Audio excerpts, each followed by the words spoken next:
अभी आप सुन रहे हैं डीडी फिल्म मैथिली की प्रस्तुति प्रेजेंटेड बाय रिया फिल्म।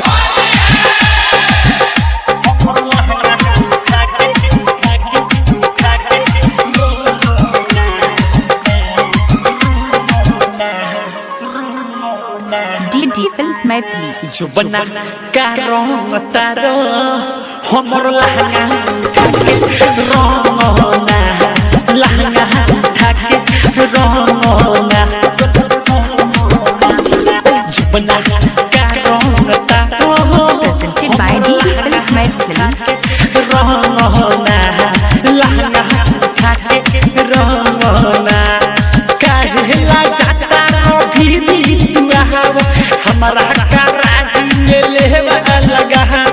चुपना कारो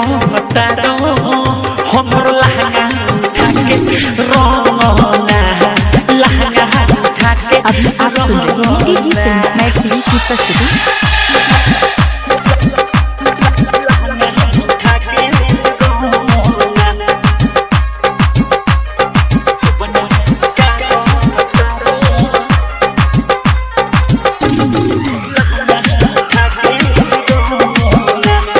ललका पियर का सोनी हरियर का लहंगा में लहे लहे डालदा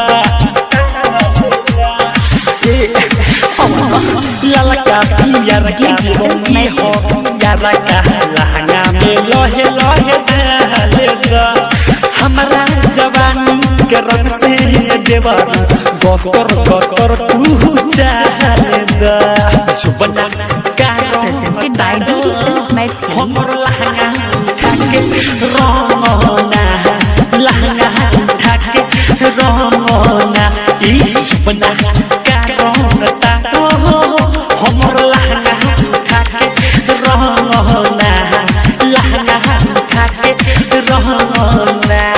डीजे विकास रीगा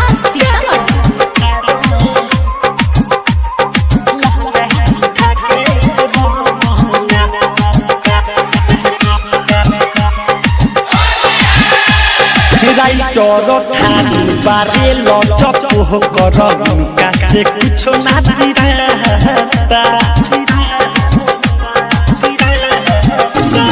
राइटरो थानी बारे लचप हो करम का से कुछ ना दिराता फागुन में सोया जियही में घरे सिज जवानी की रहता चुपना